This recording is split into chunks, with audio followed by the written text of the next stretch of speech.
Buli mwaka ekibiina ekiddukanya omuzannyo gwa golf wano mu ggwanga ki Uganda Golf Union kiteekateeka empaka eza Johnny Walker Uganda Open zino nga zitegekebwa mu bitundu by'eggwanga eby'enjawulo.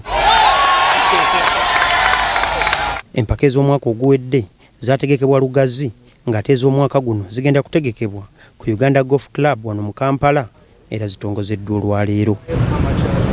Johnson Were, President wa Uganda Golf Union, agamba empaka zino zigenda kubeeramu okuvuganya okw'amaanyi kuba zigenda kwetabwamu abazannyi okuva mu bitundu by'eggwanga eby'enjawulo n'ebweru w'eggwanga. Kusinziira ku record gye tubadde nayo mu myaka esatu tugenze tulaba nti abazannya b'ebweru betuyita foreign players abazanyira ku mutindo gwa waggulu nnyo bagenze beeyongera.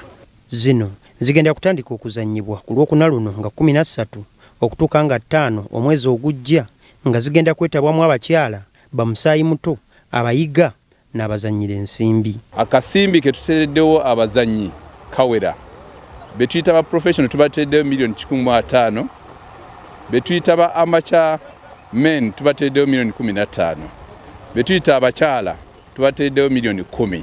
It will be a different kind of 19th hole experience that our consumers should be looking forward to for the amateurs and the professionals.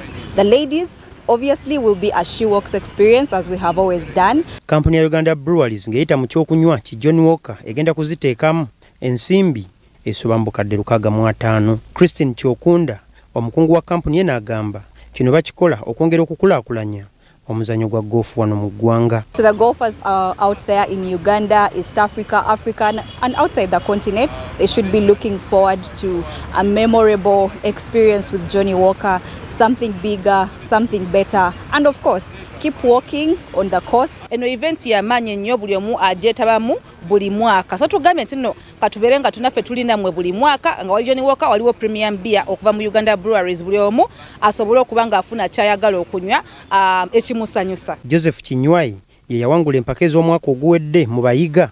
Munnansi wa Rwanda Christine Nsanzuwera ye yaziwangula mu bazannyira ensimbi ng'ate Mase Nyanchama munna Kenya ye yaziwangula mu bakyala. Minisita ow'abavubuka emizannyo n'ebitano